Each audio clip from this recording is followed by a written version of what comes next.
दान में दिया ससुराल। ये कहानी शुरू होती है विष्णु नीति निवास से, जहां सोनिया को देखने लड़के वाले आने वाले थे। घर को इस तरह देखकर लड़के वाले क्या सोचेंगे मम्मी जी? अब क्या करेंगे बहू, जो है सो यही है। क्या मम्मी, आप भी ना, कब तक ऐसे चलेगा? इसके पहले भी तो लड़के वाले लौट गए थे। मैं भी इंसान हूँ, पिछले 2 बार से मेरे साथ ऐसा ही हो रहा है। घर के बीचों बीच खींची लकीर को देखकर लड़के वाले मुझे मना करके चले जाते हैं, जैसे इस घर के बीच ये दरार मैंने पैदा की हो। रो मत बेटा, तेरा बाप है ना, आज ये लक्ष्मण रेखा इधर किसी को नहीं दिखेगी। एक काम कर शिवम, एक कपड़ा लेकर आ और बीच से सीधे उस कपड़े को लंबा सा पर्दे की तरह लगा देते हैं। अगर लड़के वाले पूछेंगे तो कह देंगे घर के आधे हिस्से में काम चल रहा है। दरवाजे के बीचों बीच से आधे हिस्से में काम कौन करता है पापा? पर ठीक है, अगर आप कह रहे हैं तो यही सही। शिवम और विष्णु मिलकर अपने घर के आधे हिस्से को छुपाने के लिए पर्दा लगा देते हैं और फिर आते हैं लड़के वाले। ये घर के आधे हिस्से को विष्णु जी ने कपड़े से क्यों ढक रखा है? ऐसा भी नहीं है कि हम अचानक आ गए, हमने तो बताया था कि हम आ रहे हैं। देख लीजिए आप, मुझे कहते हैं मैं कोई काम करना नहीं चाहती। इन लोगों को देखिए, समझ नहीं आता कि मुझे आधे घर को ढक क्यों दिया है इन्होंने। सारा कचरा एक तरफ कर दिया होगा और एक तरफ हमें बिठा देंगे। अब आप लोग अंदर चलेंगे कि दरवाजे पर ही रहना है? प्रेम का परिवार दरवाजे से अंदर आता है। न नमस्ते न राम राम। विमला अंदर आते ही पहला सवाल गोमती से यही पूछती है, आपने घर के पीछे बीच इतना बड़ा पर्दा क्यों लगा कर रखा है बहन जी? कोई बात है क्या? लगता है घर का आधा हिस्सा ही बना हुआ है और आधा नहीं। अरे नहीं नहीं बहन जी, ऐसी कोई बात नहीं। वैसे भी लड़की का घर कैसा भी हो, क्या फ़र्क पड़ता है। घर और संपत्ति तो लड़के की देखी जाती है ना। घर के दूसरी ओर पेंटिंग का काम चल रहा है। आज आप आने वाले थे इसलिए हमने काम रुकवा दिया, तो भाई धूल मिट्टी इधर ना आए इसलिए पर्दा लगा हुआ है। अब आप कह रही हैं तो झूठ तो कहेंगे नहीं, मुझे तो कोई लफड़ा लग रहा है। मैं जाकर सोनिया को लेकर आता हूँ। सोनिया बाहर आती है। प्रेम और सोनिया की बातचीत शुरू होती है। तुम तो बहुत मेरी तरह हो सोनिया, आखिरकार हम दोनों इंजीनियर हैं, वो भी सेम डिपार्टमेंट के, तो सोच तो मिलनी थी। वैसे मैं एक बात बोलना चाहूँगा प्रेम जी, पंडित जी ने बचपन में ही कहा था सोनिया की शादी किसी पी अक्षर वाले लड़के से होगी, और आपका नाम इत्तेफाक से पी अक्षर से ही है। मुझे तो ये जोड़ी राम मिलाई लगती है। बोल प्रेम, तुझे जो सही लगता है हम वही करेंगे। और ये रिश्ता बस पक्का होने ही वाला होता है कि तभी नीति बड़े बड़े चश्मे लगाए, हाथ में बैग टांगे, अपने कुत्ते को लिए अपने मायके पहुंच जाती है। वाह, तो मेरे पीछे ये हो रहा है, मेरे हिस्से को ढकने की हिम्मत कैसे हुई तुम लोगों की। ड्राइवर भैया, इस कपड़े को हटाइए और मेरे हिस्से की डस्टिंग कीजिए। डस्टिंग करवाई हुई है आपके हिस्से में दीदी, और ज़रा आराम से बोलिए ना, सोनिया को देखने लड़के वाले आए हुए हैं। जब घर की पहली बेटी ही खुश नहीं है तो दूसरी बेटी को कहाँ खुश रखोगे तुम लोग। और अपने ड्राइवर को कहकर जैसे ही सोनिया उस पर्दे को हटाती है, सभी के सामने आ जाती है वो लकीर जो विष्णु नीति निवास के बीचों बीच खींची गई थी। सीधी लकीर, ना इधर ज्यादा ना उधर कम। तो ऐसा रंग रोगन हो रहा था आपके यहाँ गोमती जी? इतना झूठ, आपसे ये उम्मीद नहीं थी मुझे। ये क्या है? इस तरह घर के बीचों बीच लकीर कौन खींच देता है? और ये लकीर तो कमरे के अंदर तक गई है। आप लोगों ने बिस्तर तक का बंटवारा कर रखा है, क्या बात है बहन जी? मैं बताती हूँ क्या सीन है। ये मेरे पिताजी का घर है। अब मेरा भाई कुछ काम वाम करता नहीं है। पूरी जायदाद पापा मुझे देने वाले थे, तो मुझे इन लोगों पर दया आ गई और मैंने अपनी भाभी को उनका आधा ससुराल दान में दे दिया। अब मैं कोई जगत माता तो थी नहीं जो पूरा का पूरा घर इनको दे देती। जिस हिस्से में आप बैठे ना, वो भी मेरा ही हिस्सा कहलाता। पर खैर जाने दीजिए। ये सुनते ही विमला कहती है, उठिए जी, हमें नहीं शादी करनी है ऐसे घर की लड़की से जिसने पहले ही अपने मायके में बंटवारा देख रखा हो। ये तो हमारे घर में आकर बाप बेटे के बीच भी ऐसी ही लकीर खींच देगी। नहीं मम्मी, मुझे तुम लोगों से अलग नहीं होना, चलो यहाँ से। और होते होते रिश्ते को तोड़कर लड़के वाले सोनिया के सामने से उठकर चले जाते हैं। सोनिया फूट फूट कर रोने लगती है और भागती हुई अपने कमरे में चली जाती है। दरवाज़ा मत बंद करना बेटा, ये कमरा पूरा तेरा नहीं है। देख ले बिस्तर पर लकीर है तो दरवाजे का एक ही पल्ला बंद करना, क्योंकि दूसरा पल्ला मेरे हिस्से का है। और रोती रोती खिसक कर मेरे हिस्से में मत आ जाना। पूरा मूड खराब हो गया। कहाँ मैं यहाँ छुट्टी मनाने आई थी, पर यहाँ तो कुछ अलग ही शापे चल रहा है। ऐसी थी नीति, जिसे अपने भाई या उसके परिवार वालों से कोई मतलब नहीं था। उससे मतलब था तो अपनी छुट्टियों से, अपनी एंजॉयमेंट से और अपने छोटे से पपी से। हमेशा की तरह छुट्टियां मनाने नीति अपने मायके आ जाती है। गोपी, जरा मिकू के लिए बिस्कुट लाना तो, और वो बिस्कुट मत ले आना जो तेरे ससुर खाते हैं, प्रॉपर डॉग वाली बिस्कुट। और अगर नहीं है ना तो शिवम से मंगवा ले। जी बुआ जी, वैसे अभी मंगवाती हूँ। आपके लिए क्या ला दूँ, पराठा वगैरह? मैं और पराठे, फिगर देखा है मेरा। इस कारण तो तुम और तुम्हारी सास इस उम्र में ही बूढ़ी लगने लगी हो। मैं तो नो ऑयल नो शुगर वाला खाना खाती हूँ। जो नैन्सी लेकर आ रही है कुछ देर में पहुँचती होगी। ये सुनते ही गुस्से से सोनिया बाहर आकर अपनी भाभी से कहती है, मुझे तो एक बात समझ में नहीं आती, आप इस घर की बहू है या बुआ जी की नौकरानी? भाभी, आज तक बुआ जी ने दिया ही क्या है आपको? आप क्यों मीकू के लिए बिस्कुट्स मंगवाएंगी? और भैया क्यों लेकर आएंगे उसके लिए बिस्कुट्स? जिस बहू से बुआ जी अपने लिए खाना मंगवा रही है, उसके लिए अपने कुत्ते के लिए भी खाना मंगवा सकती है। ज्यादा मुंह चलने लगा है ना तेरा, इसीलिए तो तेरा रिश्ता होते होते टूट जाता है। देख रही है गोमती किस तरह मुझसे जुबान लड़ा रही है ये। मेरा दिमाग खराब हुआ ना तो जो हिस्सा दिया है वो भी वापस छीन लूंगी। माफ़ कर दीजिए दीदी, ये बच्ची है, कुछ भी बोलती है। आज जो हुआ आपने तो देखा ही, इसी कारण चिड़ी हुई है। ए जा सोनिया, तो अंदर जा, मेरे कमरे में सो जा। कुछ देर बाद नीति की बहू नैन्सी वहां पहुंचती है और आते ही सोफे पर फैल कर लेट जाती है।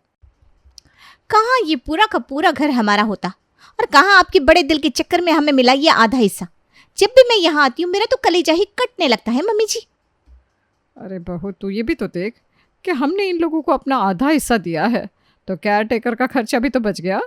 हमारे पीछे से हर रोज़ हमारे हिस्से की सफाई हो जाती है, भगवान को दिया दिखा दिया जाता है, ऊपर से जब भी आओ बना बनाया गर्मा गर्म खाना मिल जाता है, और कभी दिमाग ख़राब हुआ तो इन्हें सुना भी लेते हैं। ये सारी फैसिलिटी कहीं और थोड़ी ना मिल पाती। हम तो रहते हैं अपने घर में, यहाँ तो कभी कभी आते हैं, पीछे से घर बंद रहता, पता चला कोई हड़प कर बैठ गया, इसी बहाने प्रॉपर्टी सुरक्षित तो है। अरे वाह मम्मी जी, मान गए आपके दिमाग को। बात तो सही है। अपनी छुट्टी मनाने कहीं और जाते तो होटल का भाड़ा लगता सो अलग से, उससे अच्छा यहीं आ जाओ और छुट्टियां मना लो। तो कहीं ना अपने भतीजे से रात को होटल चलने को। और रात को अपनी बुआ के कहने पर शिवम सभी को रेस्टोरेंट में डिनर पर ले जाता है, जहाँ खाने का पेमेंट शिवम को ही करना पड़ता है। 1 हफ्ते के लिए आती है और 6 महीने का खर्चा करवा कर चली जाती है नैन्सी। अभी तो 6 महीने का खर्च कर रही है, बाद में कहीं सोना चांदी मांगना शुरू ना कर दे। इस तरह आप चुप रहेंगे ना तो जो आधा हिस्सा आपके नसीब में है वो भी कहीं चला ना जाए। भाभी, पता नहीं कब तक आप मुंह बंद करके बैठी रहेंगी। नहीं, अब नहीं, बहुत हुआ। आज रात को मैं पापा जी से इस बारे में बात करूंगी। और डिनर के बाद जैसे ही सभी घर पहुंचते हैं, गोपी सीधा अपने ससुर जी के कमरे में जाकर उनसे कहती है, आज तक मैंने इस घर के हर बड़े सदस्य की इज्जत की है पापा जी। हाँ बहू, ये तो हम भी जानते हैं, पर क्या बात है तू अचानक मेरे कमरे में और ये सब क्यों बोल रही है? क्या कुछ नहीं बोलती बुआ जी, ऐसा लगता है मानो हम उनके टुकड़ों पर पल रहे हैं। जुड़वा भाई बहन है ना आप दोनों। ऐसा भी नहीं कि वो आपसे 20 साल बड़ी है, उन्होंने आपका पालन पोषण किया है, फिर क्यों सुनते आप उनकी? जाने देना बहू, कितना दिन ही आती है वो, 2-4 दिन। हम उसकी सुन भी लेंगे तो घिस थोड़ी ना जाएंगे। और मेरे माता पिता ने मुझे औरतों से बहस करना सिखाया ही नहीं। आप नहीं बोलते तो मैं बोल देती हूँ। रहने दे गोमती, तू भी क्या बच्चों के साथ बच्ची बन रही है? तो खुद जानती है नीति का बेटा कोई काम नहीं करता, नशे की कितनी बुरी आदत है उसे। भगवान सबको उनके कर्म का फल यहीं दे देता है। मेरे पास तो सीता जैसी बीवी है, श्रवण जैसा बेटा है, इतनी प्यारी बहू है। ये सब मेरे कर्मों का ही तो फल है। इन सब से ही मैं इतना संतुष्ट हूँ कि मुझे उसकी बातों का फ़र्क ही नहीं पड़ता। और हमेशा की तरह इस बार भी विष्णु सभी का मुंह बंद कर देता है। इसी तरह 1 हफ्ता बीत जाता है और छुट्टी बिताकर नीति और नैन्सी वापस लौटने लगते हैं। मम्मी जी, वो बात कह दीजिए ना। अच्छा याद दिलाया बहू। याद रखिएगा भाभी, झाड़ू पोछे या पूजा के अलावा कोई मेरे हिस्से में गया तो कैमरे पर मेरी नज़र है, 2 मिनट में आ जाऊंगी। हम लोगों को ज़रूरत नहीं है दीदी किसी के हिस्से में जाने की, क्योंकि हमारा हिस्सा कितना भी छोटा हो, हमारा दिल बहुत बड़ा है। ये कहकर गोमती सीधा रसोई में चली जाती है। नीति के जाते ही घर का माहौल बहुत ही खुशनुमा हो जाता है। गोपी अपनी ननद का मूड अच्छा करने के लिए उसके लिए केक बनाकर कमरे में ले जाती है।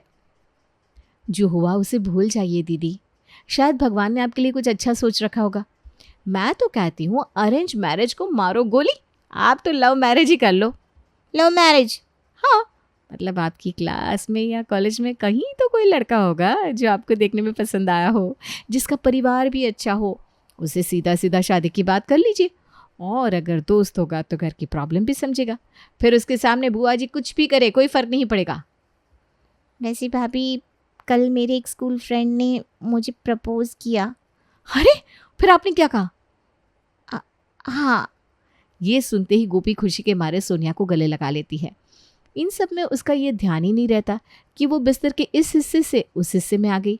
पर अपने घर पर बैठी नीति कैमरे में सब कुछ देख रही थी। अगले ही पल गोपी का फ़ोन बज जाता है। ये झप्पी पप्पी बाद में कर लेना बहू, पहले मेरे हिस्से से हट जा। एक पल नहीं होता मुझे निकले कि तुम सब मेरे हिस्से में घुसना शुरू कर देते हो। कुछ देर बाद दूध वाला दूध लेकर आता है। तू लाइन के इसी तरफ रहना बेटा, गलती से उधर मत चली जाना। मैं अभी आती हूँ पतीला लेकर। भैया ने भी कहा था विष्णु नीति निवास जाएगा तो लकीर के उधर मत जाना, और ये भाभी भी यही कह रही है। वैसे इस लकीर के उस तरफ है क्या? पैर रखकर देखता हूँ, कोई अलार्म बजता है क्या? जैसे ही दूध वाला लकीर के उस तरफ अपना पैर रखता है, गोमती का फ़ोन बज जाता है। मतलब तुम लोग सुधरोगे नहीं? हाँ, मुझे लगता है अब मुझे वहीं आकर रहना पड़ेगा। और नीता अपना सामान बांधे वापस अपने मायके पहुंच जाती है। फिर से वही ड्रामा, फिर से वही लफड़ा। जब से इस घर में आई हूँ मेरी तो खांसी बंद नहीं हो रही। लगता है तुम लोग घर साफ नहीं रखते। झाड़ू से तो साफ कर ही देते हैं बुआ जी, अगर आप कहें तो ज़बान से भी चाट लें। तो चौट ही लो। वैसे मेरी पुरानी एल्बम नहीं मिल रही जिसमें मेरी बचपन की तस्वीर थी, स्टोर रूम में होगी, जा लेकर आ। जैसे ही गोपी स्टोर रूम का दरवाज़ा खोलती है, पूरे रूम से धूल ही धूल बाहर आने लगती है। देखा, मुझे लग ही रहा था।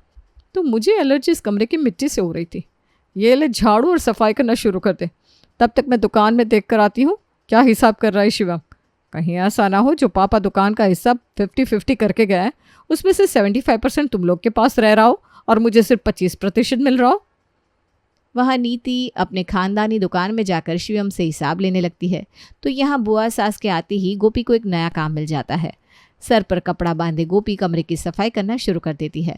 सफाई में सुबह से शाम हो जाती है और फिर स्टोर रूम की अलमारी से गोपी को एक फाइल मिलती है जिसे लेकर वो बाहर आती है। ये क्या है भाभी? ये तो कोई वसीयत की पेपर्स लगते हैं। ज़रा देख कर बताइए तो दीदी, कैसे पेपर है? अगर काम के नहीं है तो मैं इसे कचरे में डाल दूंगी। मैं विमल सिंह अपनी सारी जायदाद अपने बेटे विष्णु के नाम करता हूँ। ये वसीयतनामा विष्णु के लिए है। मेरी बेटी नीति को शादी के वक्त मुझे जितना देना था मैं दे चुका हूँ। अब वो मेरी किसी भी प्रॉपर्टी में हिस्सेदार नहीं है, और साथ ही साथ इस वसीयत के पहले और बाद में बने सारे वसीयत को फर्जी माना जाए। मतलब ये घर हमारा है और दुकान भी हमारी है, और इस घर के दो नाम विष्णु और नीति, इस घर के बीच की लकीर, दुकान में बुआ जी का बनता आधा हिस्सा, ये सब बुआ जी की चालाकी थी। और ज़रा भी देर ना करते गोपी उस वसीयत को सभी के सामने पेश कर देती है। अब कहिए बुआ जी, इस हिस्से में मत आना, ये हिस्सा मेरा है। क्योंकि नहीं है, इस घर का सारा हिस्सा हमारा है। इस घर का सब कुछ मेरे ससुर जी का है, यहाँ तक कि दुकान भी, जिसके आधे खर्चे से आपका घर चलता है। वहाँ बैठते हैं शिवम, मेहनत करते हैं पापा जी, और आप तो मुफ्त में बैठे बैठे सारे पैसे हजम करती हैं। हाँ, तो मैं घर की बेटी हूँ और मेरा भाई है विष्णु, वो मेरे लिए इतना तो कर ही सकता है। नहीं कर सकता, क्योंकि अब ये सब कुछ सिर्फ उनका नहीं है, मेरा भी है। और मैं अपने बच्चों का हिस्सा जाता हुआ देखने के बाद भी अब चुप नहीं रह सकती। हमेशा आपने हमें ताना दिया ये कहकर कि ये हिस्सा, मेरे ससुराल का आधा घर आपने मुझे दान में दिया है। वो दान नहीं था दीदी, आपके कारण मेरी बेटी की शादी 3 बार टूटी, पर आपको ज़रा भी शर्म नहीं आई। चलिए, अपना सामान बांधिए और इस घर से निकल जाइए। इस वसीयत के बारे में आपको कैसे नहीं पता था पापा? और ये नई वसीयत जो हमने देखी थी वो किसने बनाई थी? मैंने। जिस हिसाब से नीति अय्याशी में धुत थी, अपने बेटे को गलत संस्कार दे रही थी, मैं समझ गया था कि एक दिन उसका बेटा ही उसे घर से बेघर करेगा, और जब उसके पास जाने के लिए कोई घर ना बचेगा तो वो टूट जाएगी। इसीलिए मैंने एक झूठी वसीयत बनाई और उसे इस घर का हिस्सा दिया। मुझे तो सब कुछ पहले से पता था, मैं जानता था इस वसीयत के बारे में, पर मैं चुप रहा। मुझे लगा नीति किसी दिन तो तुम्हारा लालच खत्म हो जाएगा और तुम समझ जाओगी, पर तुम बदली नहीं। मतलब तुम भी मुझे जाने को कह रहे हो भाई? जी तो करता है तुम्हें जाने को कह दूं, पर मैं ऐसा नहीं करूँगा। इस घर की लकीर तो आज ही मिट जाएगी और इस घर के नाम से नीति भी हटा दिया जाएगा, पर यह घर तुम्हारा मायका फिर भी रहेगा। तुम जब चाहो आ सकती हो। और आज नीति के सामने विष्णु नीति निवास का दरवाज़ा बंद हो जाता है। गोमती आकर विष्णु नीति निवास से नीति हटाकर अलग कर देती है, पर नीति का घमंड फिर भी टूटता नहीं और हमेशा की तरह वो अपने पप्पी को एक हाथ में उठाती है और गॉगल्स पहनकर गाड़ी में बैठकर चली जाती है।